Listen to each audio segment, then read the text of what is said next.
Mkombozi from Mwalimu 1979. It was institutionalized again in Obote II. And who can say today, with Yoweri Museveni and your constitution of 1995, who can say that Uganda does not have an imperial president under the current constitution?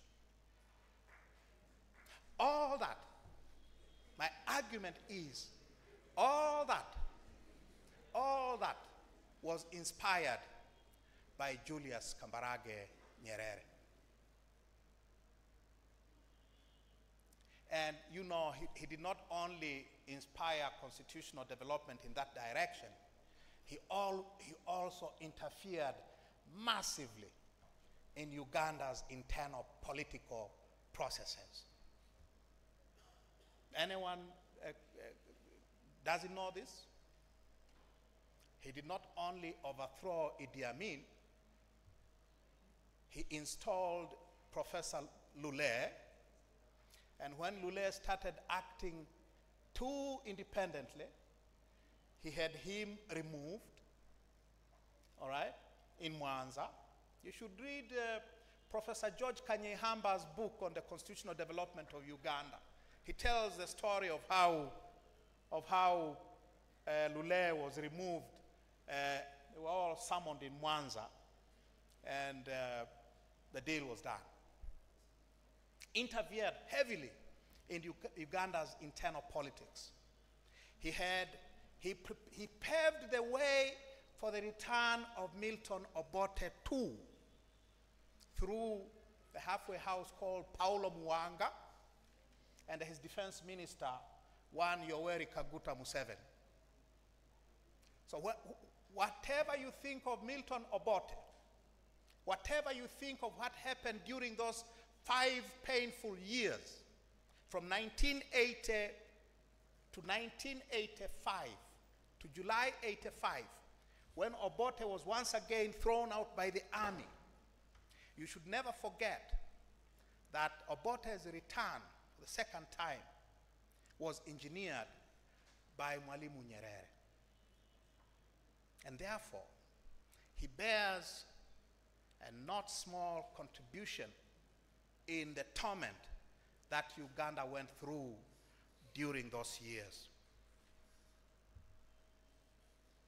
And he was also, as I said, the political father figure of your current president.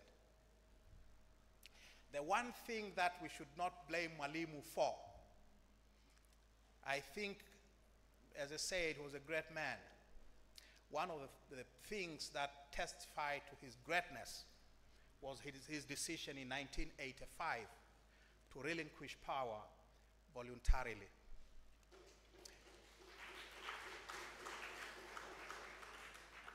Tanzania became the first country in Africa to successfully institute presidential term limits, the first on the continent. And it is thanks to him too. That it has not held in Uganda,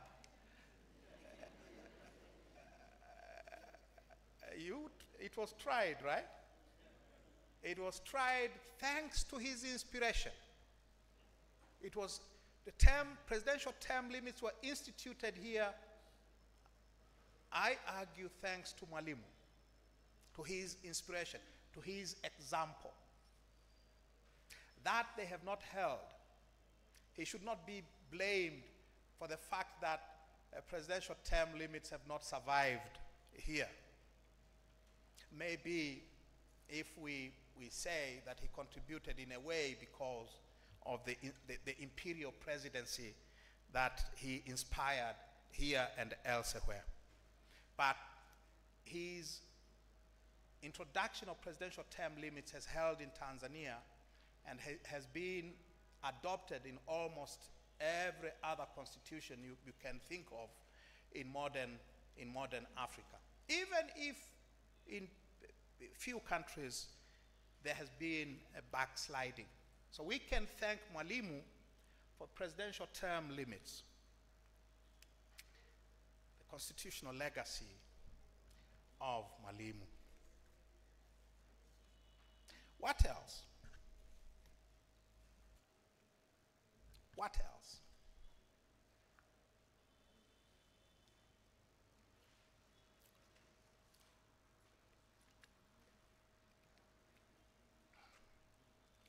Mwalimu loved university. He loved intellectual debates at university. During his long tenure in office, Mwalimu encouraged academic freedoms at the country's sole university. He loved going to the university to battle it out with students and faculty. He allowed freedom nowhere else. You had no right to speak anywhere else but the university. If you go today to the University of Dar es Salaam today and to our universities beyond Dar es Salaam, that great tradition of academic freedom has been lost. Today, our universities have become jailhouses where academic freedom is imprisoned. Mwalimu let it flourish. And standing here today at Makerere, his alma mater, I urge you all to protect that one distinguishing factor that characterized Mwalimu and his university: intellectual and academic freedom. Fight to protect your right to speak, right to protect your academic freedoms here in this great university. So let me finish. Let me finish so that we may ask questions. What do we make then of Mwalimu? What do we make then of this great man? One, he was a man of his times. The period of the 1960s was a period of what scholars have described as dirigisme. I don't know if I pronounce it correctly. It was a period of state control of the commanding heights of the economy. It was a period of the state as a provider of social services, not just in Africa, but it started in Western Europe, and that is why Mwalimu counted as his close friends all Western social democrats, from Willy Brandt in Germany to Sweden's Olof Palme, and the British labor leaders of the period. So he was a man of his period, a man of his times. Number two,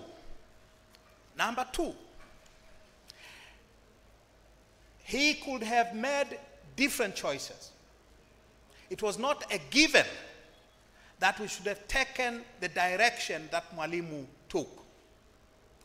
Seretse Khama of Botswana, who led his country to independence in 1965, did not take that road. And today, people sing praises of Botswana as one of the few success stories. It is partly because Seretse Khama, the first president, did not choose the path that Mwalimu chose. He had choices, and he should be judged for choices that he made. Number three, he was a human being. He was fallible. there have been a huge investment in politics as well as in the church to canonize him, to make him either a political saint. If you are in Tanzania, Mwalimu is untouchable, or a religious saint, as in Saint Julius. There has been a massive investment to make Mwalimu a saint. Whether a secular political saint, or a religious saint, as in those efforts which started here with Ugandan Catholics. But Mwalimu, I believe, they are doing this because Mwalimu is no longer with us. Mwalimu would have been the first to admit that he was first and foremost a political leader. He was a devout Catholic, yes, but he never was a religious leader of any not. He was a political leader, and as such political leader, he could sign death sentences, and he did sign several death sentences. He put people into detention without trial. He conducted war. We always talk of the Uganda War of 1979. Read Museveni's planting the mustard seed, and you will know that there were all kinds of troubles emanating from Mwalimu's Tanzania into Amin's Uganda. In fact, one of our regional police chiefs was killed inside Uganda, and he was not returned to Tanzania until after 1979. What business was the regional police commander doing deep inside Uganda in 1972? Mwalimu had a very activist foreign policy. He sent Tanzania's armed forces to overthrow governments in Seychelles, in Comoro. He had Tanzanian soldiers fighting in liberation wars in Mozambique and elsewhere. He was a very activist. He had a very activist foreign policy, like someone you know very well. Now that's another legacy of him. He was first and foremost a political leader. He did not allow rights. He was not accountable to anyone. He was one of the most honest people you can imagine. He died a poor man. In fact, he died without a pension. Mwalimu got his pension, statutorily provided, in April of 1986, almost a year after he had relinquished presidential office. So he left office without a pension. He didn't steal. His family are paupers by Tanzania's recent standards. He's a very honest man. And there is a great value to be attached to that. But he created the constitutional and institutional incentives for the massive corruption that the country suffers from today. He created a system of government which was completely unaccountable to anyone. So that is Julius Kambarage Nyerere and his legacies for you. Thank you very much for listening to me. Thank you. Thank you.